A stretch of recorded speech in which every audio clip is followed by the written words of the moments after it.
Érica Oliveira. Então aqui eu ensino mulheres de 50 a mais a serem cuidadoras de idosos valorizadas, respeitadas e com liberdade financeira. E hoje eu estou aqui para falar de quais são as atribuições do cuidador de idoso, porque a gente está tendo vários debates em relação a isso. E eu vim trazer clareza para esse cabeção. Porque, gente, eu tenho agora um papo sério, né? Tenho visto muitas cuidadoras sendo desafiada nas residências com atribuições que não pertencem à cuidadora, tá?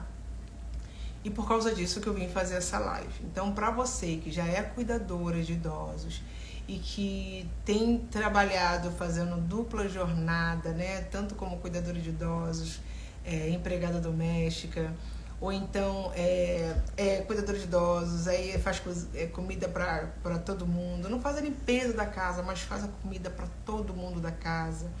Ou então uma cuidadora que deixa o idoso sozinho e vai fazer a compra do mês, mas o idoso fica sozinho. Então, todas essas informações são extremamente importantes para você, para que você entenda quais são as suas atribuições, as suas responsabilidades como cuidadora de idosos.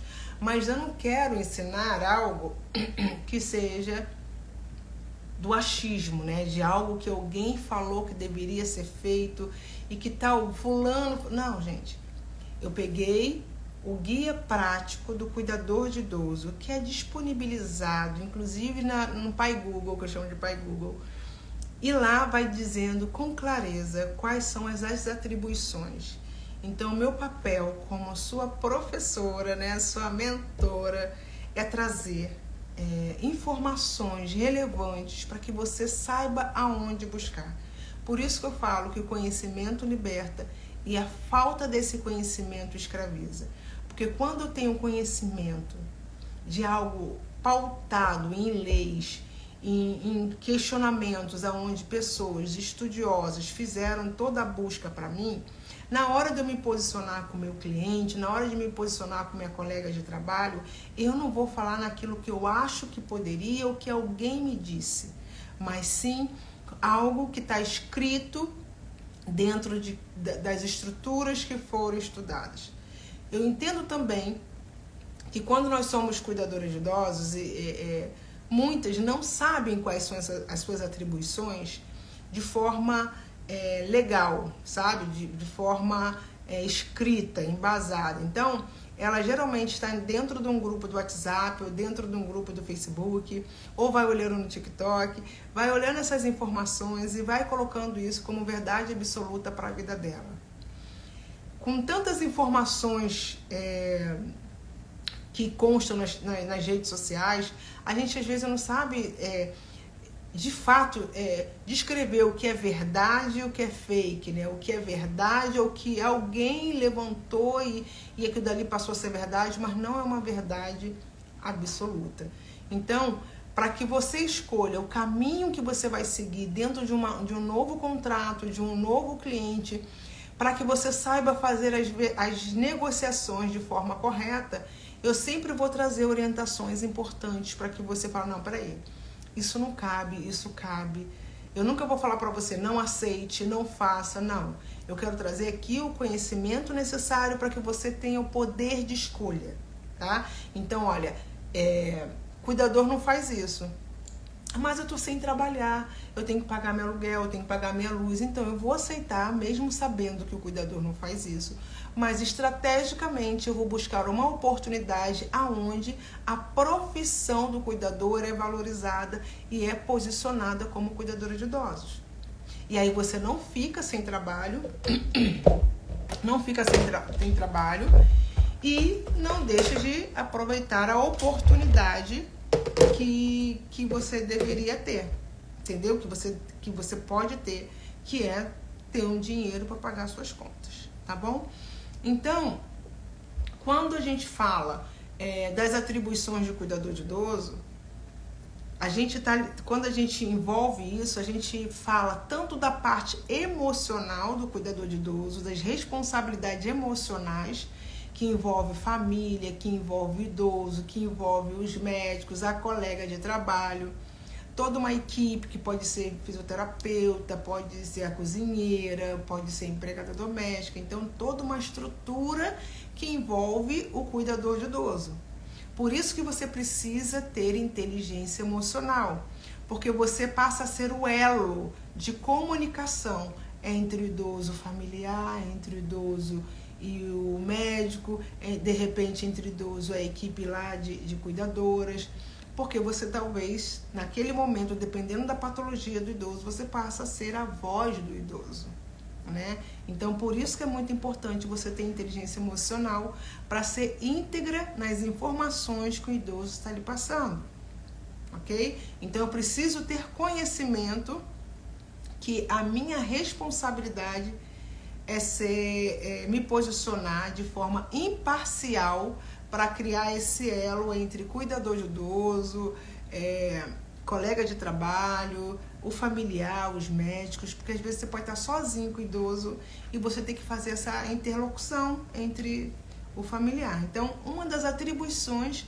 que o cuidador precisa ter é a inteligência emocional para ser o elo de comunicação entre o idoso e o familiar, entre o idoso e o médico, nas dores que ele tem, nas necessidades que ele tem, nas marcações de consulta, por exemplo, que ele precisa.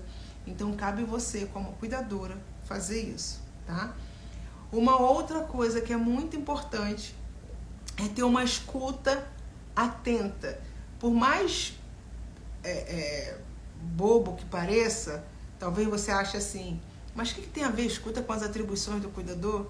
É porque as cuidadoras do passado acham que somente trocar fralda a torna uma cuidadora de excelência.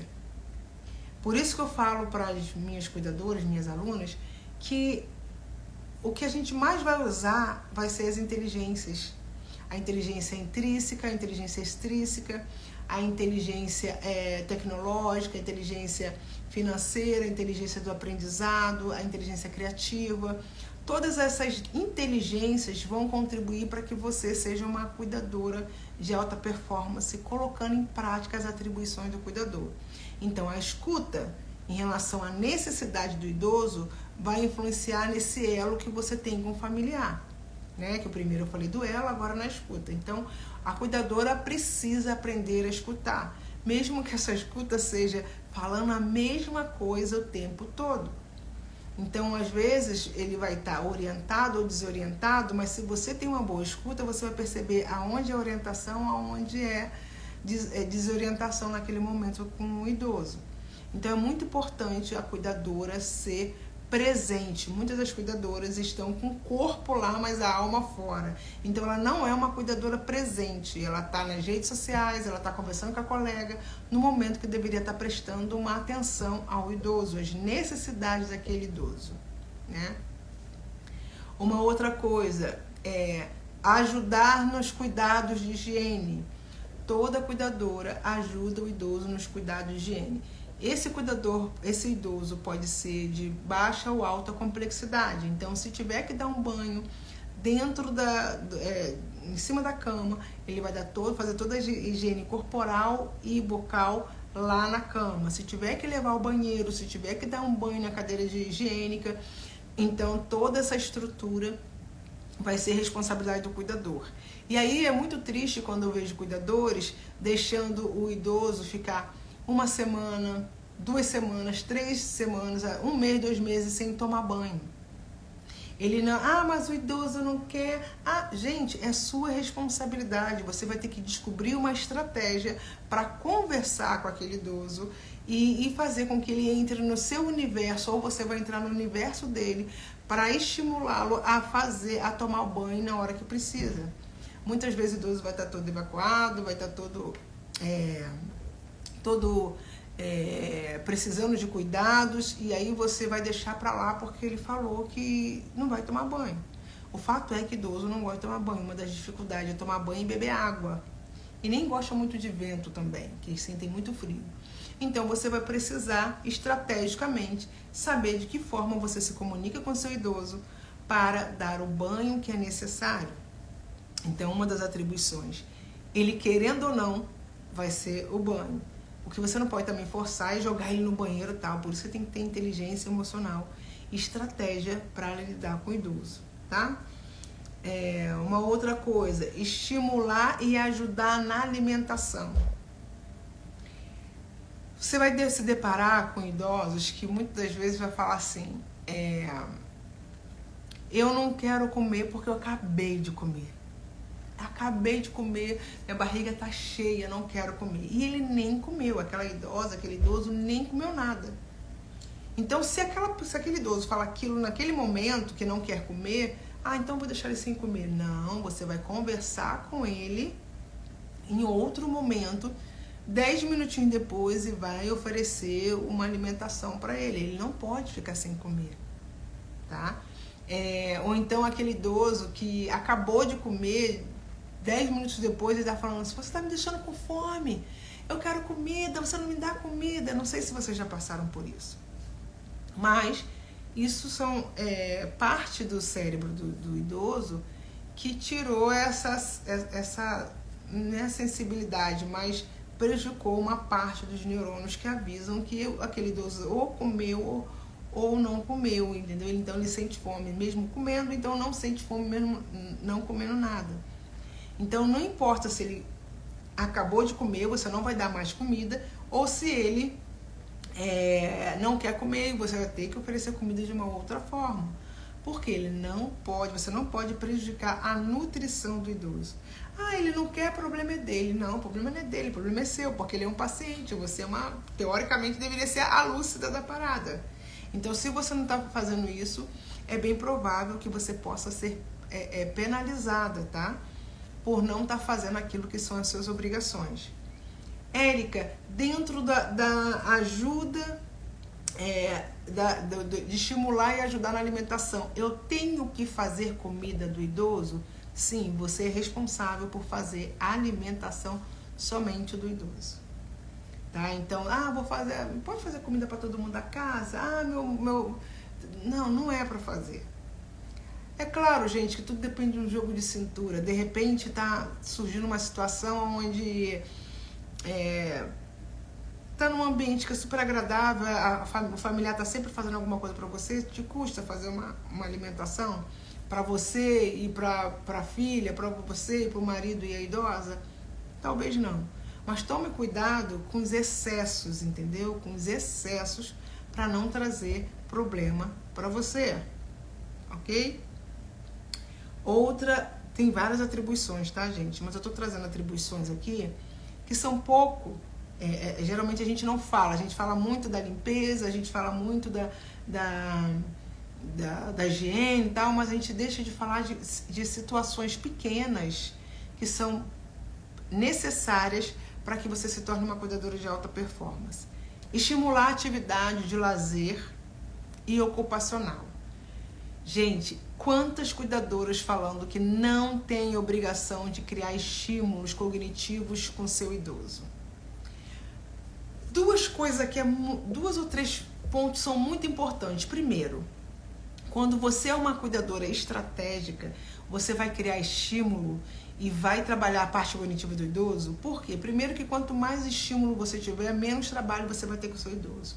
Segundo, que você mostra para o familiar que você não é uma cuidadora qualquer, você é uma cuidadora diferenciada, porque você está mostrando trabalho. E aí não vai ser aquela pessoa que fala assim, aquela cuidadora não faz nada, fica sentada o tempo todo, fica nas redes sociais o tempo todo. Não, porque elas vão ver que você é uma cuidadora diferenciada.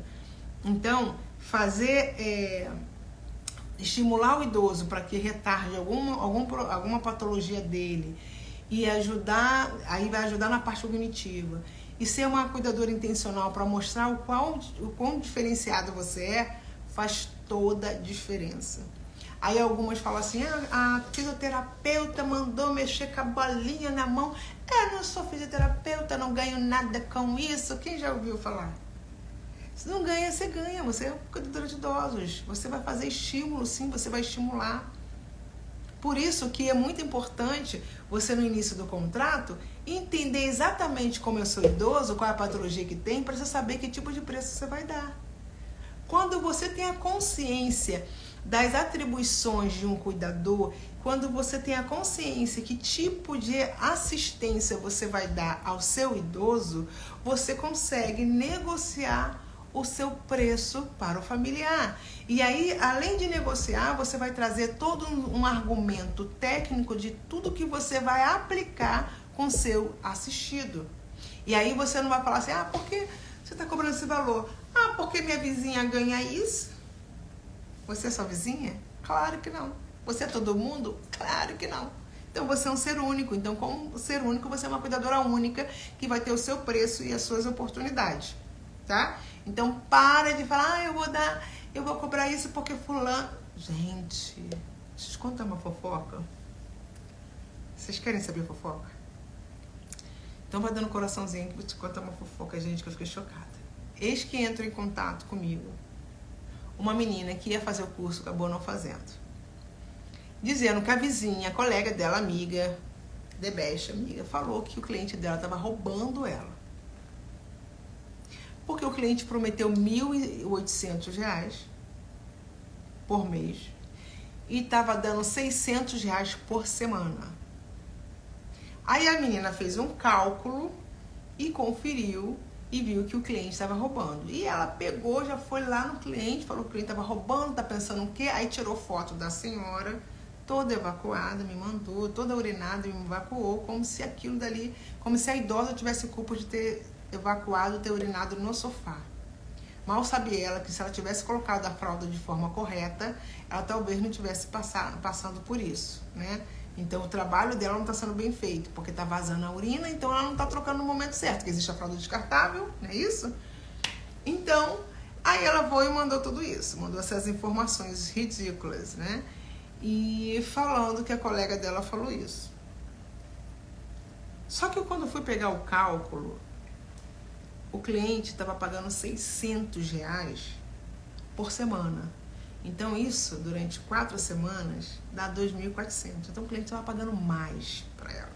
Eu falei, mas você está recebendo por semana ou por quinzena, ou seja, 2 vezes no mês? Se for 2 vezes no mês, você está recebendo 1.200. Se você está pagando toda semana, ele está pagando mais. E ela estava recebendo por semana. Então o cliente estava pagando mais do que tinha acordado com ela. Ela foi lá, xingou o cliente, brigou com o cliente pela informação que a colega falou para ela. Você entende como o conhecimento liberta e a falta dele escraviza? Isso é muito sério, gente. Por isso, quando eu trago aqui as informações, por isso que você nunca vai me ver falando assim, toma uma tabela. Claro que estou preparando uma tabela que vocês pedem muito, eu vou colocar lá para as minhas alunas, mas eu sempre falo, não se baseie nas tabelas, porque tudo vai variar. Você precisa aprender a fazer um cálculo mínimo de quanto você vai cobrar, de quanto você vai gastar, de quanto, enfim, isso para um outro momento que a gente vai falar sobre isso numa live, ok?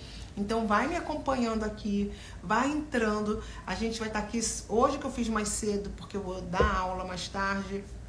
Então, vai entrando aqui sempre às 20 horas, quinta-feira que vem às 20 horas eu vou estar falando, depois eu vou ver qual vai ser o conteúdo, eu já fiz toda a programação, porque eu sou dessa, né, gente? Todo o planejamento do mês inteiro, de maio e de junho, porque tem que ser assim, Érica de alta performance, cuidadora de alta performance, né?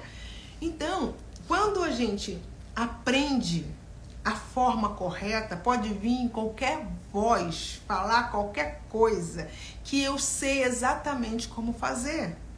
Outra coisa é ouvir uma voz que está me levando a um expandir da mente. Outra coisa é quando alguém está falando que eu estou errada, mas não me trouxe justificativa plausível para me provar que eu estou errada. Por isso que eu falo para todas as minhas alunas, tudo que eu estou falando para você, você precisa conferir. Você precisa pesquisar se o que eu estou falando tem sentido ou não, se está validado ou não, se é verdade ou não, porque hoje em dia todo mundo está falando mentira, gente. Então não dá para acreditar em tudo que as pessoas falam pra gente.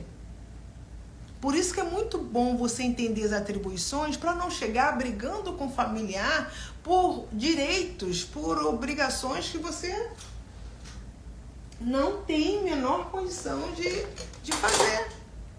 Entendeu? Então quando a mamãe fala aqui para vocês que vocês precisam aprender, É porque realmente eu acho que quanto mais conhecimento você tiver, você vai poder ter os seus melhores clientes. Aí você vai poder negociar os melhores preços, trabalhar nas melhores casas. Porque você está no posicionamento, você está em busca dessa valorização, desse respeito, dessa oportunidade, dessa estabilidade financeira. Porque você aprendeu a negociar, aprendeu os seus direitos, aprendeu os seus deveres. Então você vai saber se posicionar, vai entender em que momento você vai permanecer durante anos naquela casa, então em que momento é o momento de partir, de ver uma nova realidade, mas de uma forma estratégica, planejada. Por isso que é muito importante saber que é sua obrigação estimular o idoso, trabalhar a parte cognitiva dele, que senão você vai achar que não tem que fazer, e aí não vai ser estratégica, não vai mostrar o trabalho, as pessoas não vão te indicar, você não vai ter, as pessoas não vão te ter como referência na área do cuidar. Você tem que ser rei, você tem que ser rainha aonde você está. As pessoas têm que, pensou em cuidador, pensou na Elisângela, pensou na Inês, pensou na Gilza, pensou em cuidador, pensou em vocês. É isso que tem que acontecer, dessa forma que tem que ser. O cuidador, ele é responsável pela roupa do idoso. Então ele é responsável por trocar roupa de cama, ele é responsável por cuidar da roupa dele de dormir, da roupa do dia a dia, de estar limpinha, se não está manchada, se não está suja com comida, se a cama não está suja com comida, se não está urinada. Então ele que troca o lençol, ele que troca a coxa, tudo isso é da responsabilidade do cuidador. Érica, se tem empregada na casa, a empregada que vai fazer, isso vai depender da regra que é estabelecida na casa. O fato é que é sua obrigação. Mas também cabe a empregada doméstica trocar toda a roupa de cama. Mas se for dentro da estrutura da residência, a responsabilidade de cuidar do quarto dele for da cuidadora, se for estipulado isso, você vai fazer. Mas se dentro da casa há um acordo que a empregada doméstica vai fazer tudo, você vai deixar lá tudo direitinho. Vai se preocupar em quê? Em deixar sempre a cama bem esticadinha, fazer o que é necessário para que ele não pegue uma úlcera de pressão ou traga algum desconforto na hora de dormir.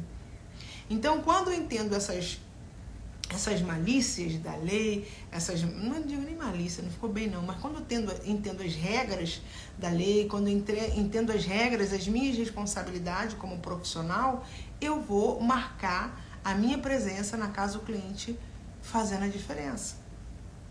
Ok?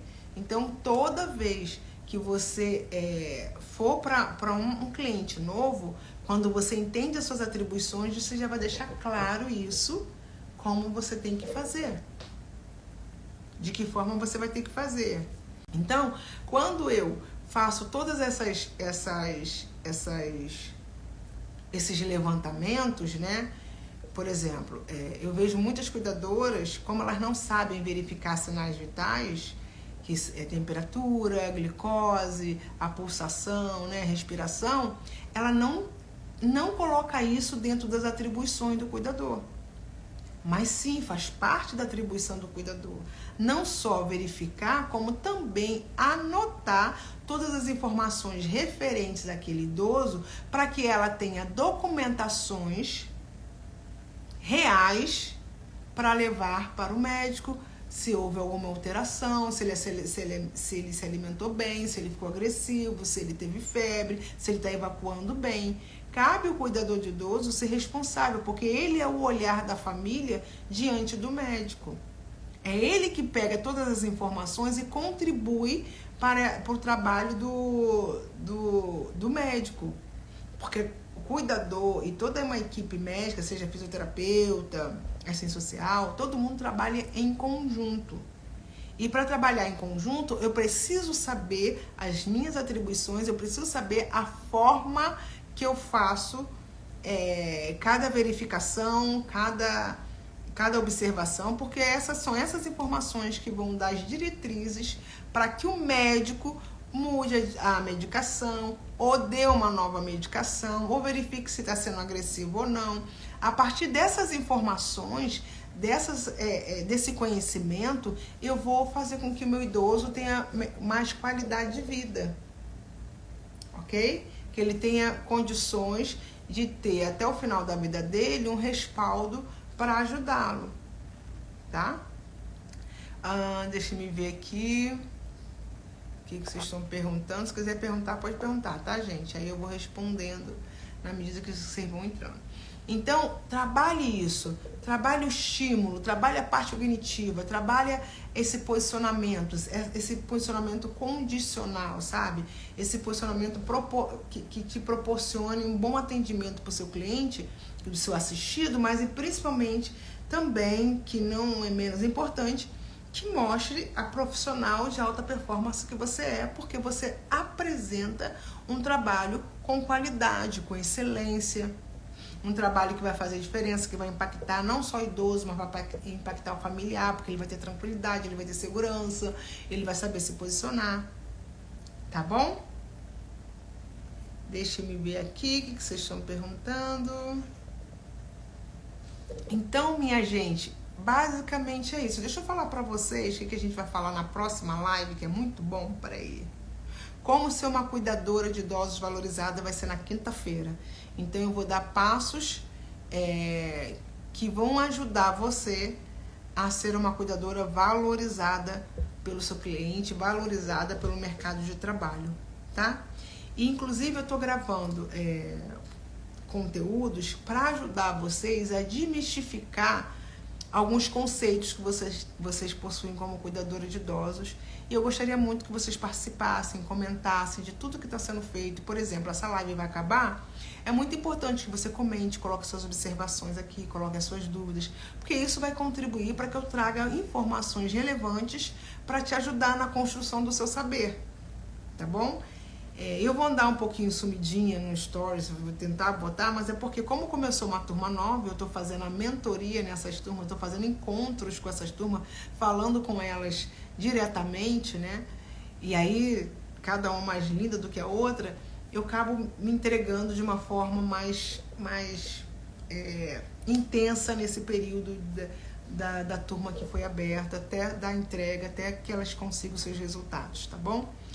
Mas basicamente é isso, meninas. Muito obrigada por vocês participarem da nossa live. Lembra que semana que vem a gente vai falar como ser uma cuidadora de idosos valorizada. Só que eu também vou colocar lá no YouTube e vou colocar aqui para que possamos ter todas as nossas redes e divulgue para outras cuidadoras, né? Divulgue para as cuidadoras que quanto mais cuidadora crescendo, quanto mais cuidadora rompendo, a gente vai valorizar mais o nosso trabalho, porque a gente não consegue uma valorização individual. Porque se eu estou me posicionando e a minha colega, aí eu falo que não tem que fazer a limpeza da casa, aí a minha colega, só para conseguir R$20 a mais, vai lá e faz a faxina na casa inteira, ela está desvalorizando a nossa profissão. Ela não está sabendo se posicionar. Então, quando eu compartilho conteúdo desses sérios, eu contribuo para que outras cuidadoras entendam que elas são relevantes, que elas são importantes para o mercado. Enquanto ela não se posicionar como uma cuidadora de alta performance, enquanto ela não se posicionar como uma cuidadora de excelência, ela não vai conseguir ser valorizada, respeitada e o pior de tudo, ela vai disseminar isso para que outros clientes não valorizem e não respeitem as cuidadoras que fazem de forma correta. E aí no final você vai estar com um desgaste emocional tão grande que você vai estar cansada, né? Vai estar exausta. Então, porque fazer dupla jornada não é fácil, gente. Não é fácil. Eu estou fazendo várias jornadas, você não tem noção do que eu estou fazendo. Chega uma hora que você está igual cachorro morto. Cansada, né? Já pedindo um arrego. Então, a minha intenção é fazer com que vocês trabalhem menos e pensem mais. E aí, para isso, precisa ser estratégica. Tá bom? E muito obrigada pela presença de vocês. Deus abençoe vocês.